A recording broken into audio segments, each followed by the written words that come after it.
ورحمة الله وبركاته. ازيكم يا اصحاب؟ عاملين ايه؟ يا رب تكونوا بخير. النهارده رجعنا لكم في فيديو جديد وتحدي جديد. قبل الفيديو ما تنسوش تعملوا لايك وسبسكرايب وتفعلوا زر الجرس. النهارده بابا يسألنا اسئلة تاني، الجزء الثاني والجزء التاني 1 2 1 2 3 ابدأ. مين اللي هيسأل الأول؟ انت مش عارفة حاجة. ماشي يا محمد. اللهم صل على النبي. مرات فرعون اسمها ايه؟ احنا عارفين فرعون اللي هو مين؟ كان ملك مصر ايام. ولما ام سيدنا موسى رمت سيدنا موسى في الساحه، لما لقت سيدنا موسى في الصندوق في البحر آسي. شاطر يا محمد. ده واخدينها في كتاب الدين في المدرسه. طيب مريم،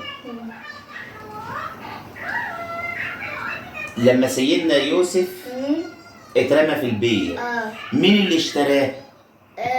طبعا عدد قافله ونزلوا من البير عشان يشربهم، فلقوا سيدنا ايه؟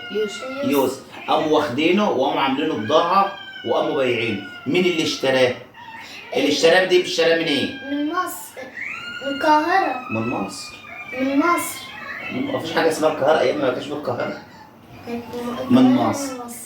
واشتراه من مصر لامرأته قال لها اكرمي ما يسواه وعسى ان ينفعنا او نتخذها ولد. كان مسلم. ما هو سيدنا يوسف نبي. لا، اللي هو كان واخد البتاع سيدنا يوسف مسلم. لا، ما كانش لسه الاسلام انتشر على ايامهم. طب لما سيدنا يوسف مرات الملك عرضت نفسها عليه وهو اعترض، عملت فيه ايه؟ خلته ماسك البضاعه. لا الغذائيه. لا، عملت فيه ايه؟ عملت فيه ايه يا بني؟ لما هو اشتراه منه. لا، ولا لما هو ركبه على حاجه. لما عرضته على لما جيت جمعت النسوه وقالت اما جمعت الناس وبعدين جابت كل واحده من ناس سكينه وقالت له اخرج قدامهم. وقطع. لا، لما شافوه قعدوا يقطعوا في ايديهم من شدة جمال سيدنا يوسف. عملت ايه بعد كده؟ خلته ماسك ليه. مش قلنا دخل السجن؟ خلاص دخل السجن.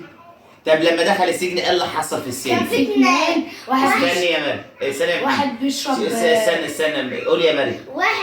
واحد بيشرب اللي هي البتاع اللي خمر. والتاني كان فوقه عصفور. كان الاتنين حلمهم حلمين. واحد قال له ايه؟